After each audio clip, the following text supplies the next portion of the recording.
Hello বন্ধুরা, সবাই কেমন আছো? সুরতুলি ফুড অ্যান্ড ট্রাভেল ব্লগসের আর একটা ভিডিওতে সবাইকে স্বাগত। শীতকাল তো প্রায় যেতেই বসেছে। বাজারে ফুলকপির দামও কিন্তু বেশ কম। এখন এই সময় এই রেসিপিটা বাড়িতে অবশ্যই একবার বানাতে হবে।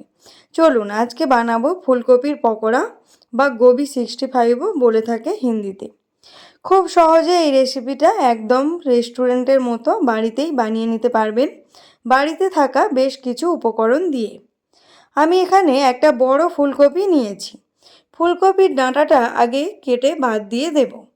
তারপর ছুরি দিয়ে এই রকমভাবে ফুলকপিটাকে ছোট ছোট করে কেটে নেব। খুব বেশি বড় করা যাবে না, একেবারে যেন একটা পকোড়া গালের মধ্যে যেতে পারে সেই রকম সাইজের করব। আমি এখানে পুরো ফুলকপিটাই এইরকম ছোট করে কেটে নেব।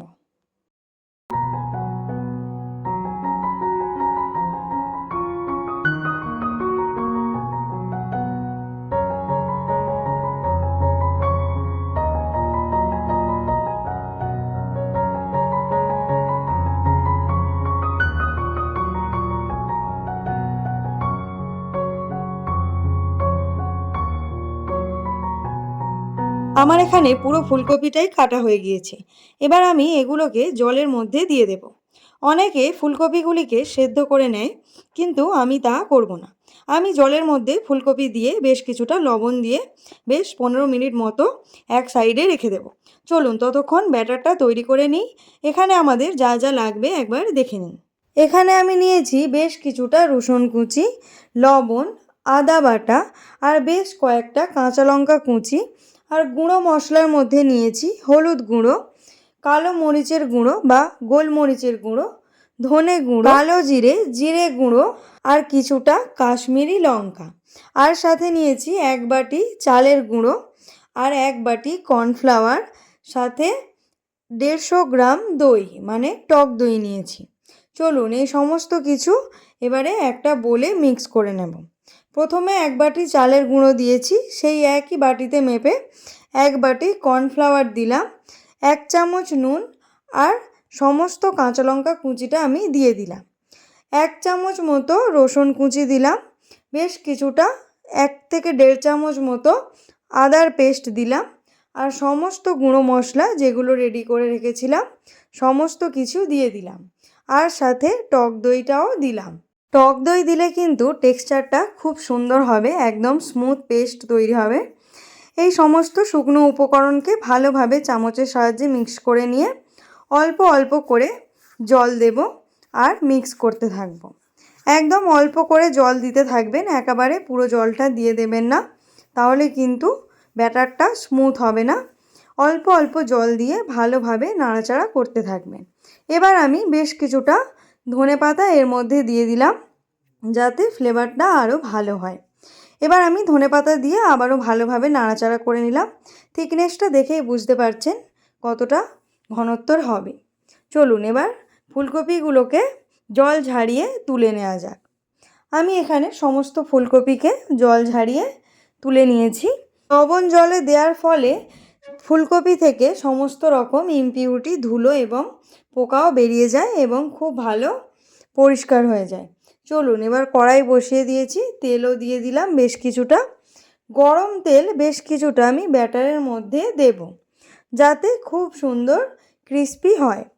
বেশিরভাগ দোকানেই কিন্তু এটা আপনারা করতে দেন। চলুন এবার ফুলকপিগুলো দিয়ে দেওয়া যাক ব্যাটারের মধ্যে। আমি বেশ কিছুটা ফুলকপি একসাথে দিয়ে দিয়েছি, দিয়ে চামচের সাহায্যে ভালোভাবে ফুলকপির সাথে ব্যাটারটা মিশিয়ে নেব। দেখুন ব্যাটারটা কিন্তু ফুলকপির গায়ে খুব সুন্দরভাবে লেগেছে। একটুও কিন্তু এর থেকে পাতলা হলে ব্যাটার এর গায়ে লাগবে না। এবার ধীরে ধীরে ফুলকপিগুলিকে গরম তেলের মধ্যে দিয়ে দেব। তেলের আঁচটা একদম মিডিয়াম রাখবেন, খুব বেশি গরম হলে চলবে না। খুব বেশি গরম হয়ে গেলে ফুলকপিগুলি কিন্তু পুড়ে যাওয়ার সম্ভাবনা আছে এবং ভেতরে কাঁচা থেকে যাওয়ার সম্ভাবনা থাকে।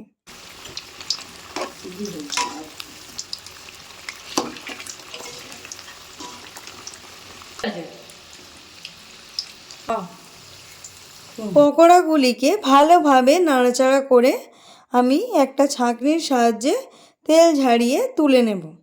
মোটামুটি আমি 80% মতো ভেজে নিয়েছি, আর আমি দ্বিতীয়বার ভাজবো বলে তাই তাড়াতাড়ি তুলে নিলাম। এবার আমি আবারও বেশ কিছু পকোড়া এই একই রকমভাবে তেলের মধ্যে ছেড়ে দেব। একসঙ্গে কিন্তু আপনারা অনেক পকোড়াই ভেজে নিতে পারেন। পুরো কড়া ভর্তি করে ফুলকপিগুলিকে ছেড়ে দেবেন, যতটা তেলের মধ্যে ধরে আর কি। এবারে আমি সব কটা ছেড়ে দেওয়ার পরে খুন্তি দিয়ে একবার ভালোভাবে নাড়িয়ে নিলাম, আর যে পকোড়াগুলি একটু জুড়ে গিয়েছে সেগুলোকে আলাদা করে দেব।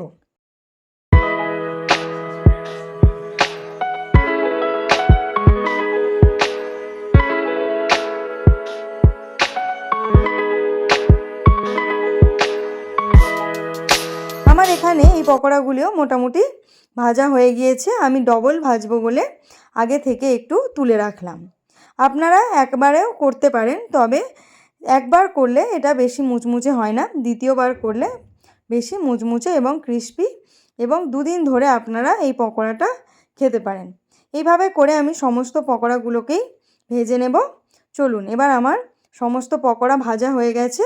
আমি দ্বিতীয়বার তেলের মধ্যে পকোড়াগুলোকে ছেড়ে দিলাম। পকোড়াগুলিকে দ্বিতীয়বারের জন্য বেশিক্ষণ ভাজার দরকার নেই, মিনিট 3-4 মতো হলেই পকোড়াগুলিকে তুলে নেবেন, না হলে বাইরের কোটা পুড়ে গিয়ে তেতো লাগতে পারে। চলুন, আমার এখানে দ্বিতীয়বারও পকোড়াগুলি ভাজা হয়ে গিয়েছে। এবার একটা প্লেটে আপনাদের সার্ভ করে দেখাবো কেমন হলো আমাদের এই ফুলকপির পকোড়া। চলুন।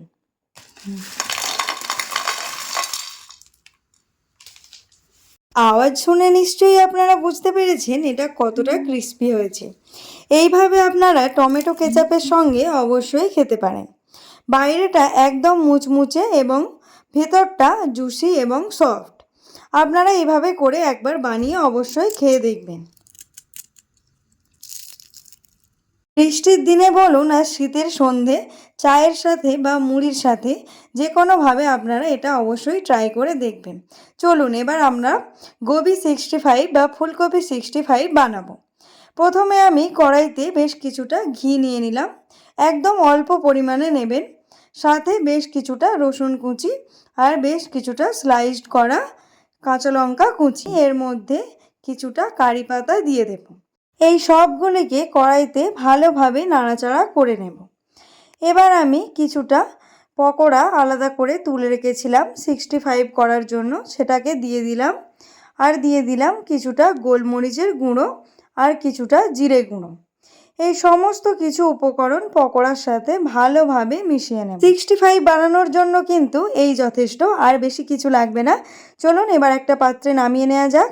সস দিয়ে বা এমনি যে কোনোভাবেই আপনারা ট্রাই করে দেখতে পারেন, তবে খেতে কিন্তু অসাধারণ সুস্বাদু হয়। আপনারা বাড়িতে অবশ্যই একবার করে দেখবেন, বাচ্চা থেকে বড় সবাই খেতে খুব ভালোবাসবে। আজকের মতো এই পর্যন্ত। সবাই খুব ভালো থাকবেন, সুস্থ থাকবেন, চ্যানেলটিকে সাবস্ক্রাইব করে পাশে থাকবেন। দেখা হচ্ছে পরের একটি ভিডিও। টাটা।